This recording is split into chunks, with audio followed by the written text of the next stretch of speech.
I'm with Vanessa Pryor from Collectables Antiques, based in Johannesburg, but I think you also have a shop in Hermanus. I do. And you always have a very good selection of jewelry, Vanessa. Well, it's a weakness. Is it a weakness? Yeah. Do you wear a lot of what you buy, or do you? I don't sell what I keep. Right. It's mine. Right. So you can't buy it off my neck. Okay. But I love playing with jewelry, like I've done what I'm wearing, which is an antique garnet on a fob chain. Well, if I look at this piece, it looks like an older piece put on something else. This is what it is. This is a Victorian brooch that was, but we can't sell brooches too well in this country. It's got an amethyst, seed pearls, it's 18 karat gold, and beautiful work.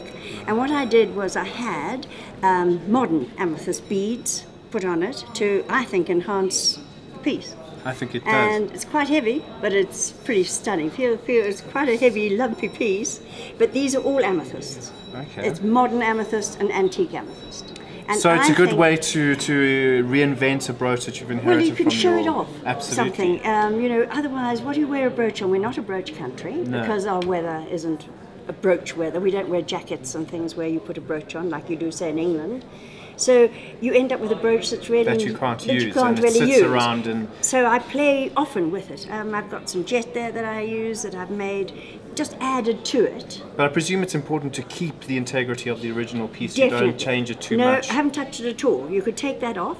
And so there's your original So piece. this would have had an enhancer. Oh, I see. It's on the back. It's got a hinge there. That's right. It's got a hinge and it had a pin. I took the pin off because the pin can actually do you quite a lot of damage, as you can imagine.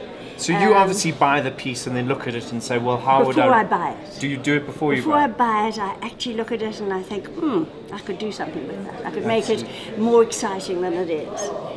Because as I say, I've got lovely brooches. I've got beautiful brooches, but when do you people don't wear them, and brooches? they become so they're beautiful pieces in themselves that end up not being used, and now you can reinvent them. Yes, you've got your antique piece, and you can take it off. And becomes quite a bold piece as well. That's exactly right. But you can take that off, and you could add something else onto it as well. I've had it put on little wear it just as a chain by itself. Wear it by itself, that, or put that on something else. But I just, in my mind, when I saw that, this is how I fancied the whole thing being put together.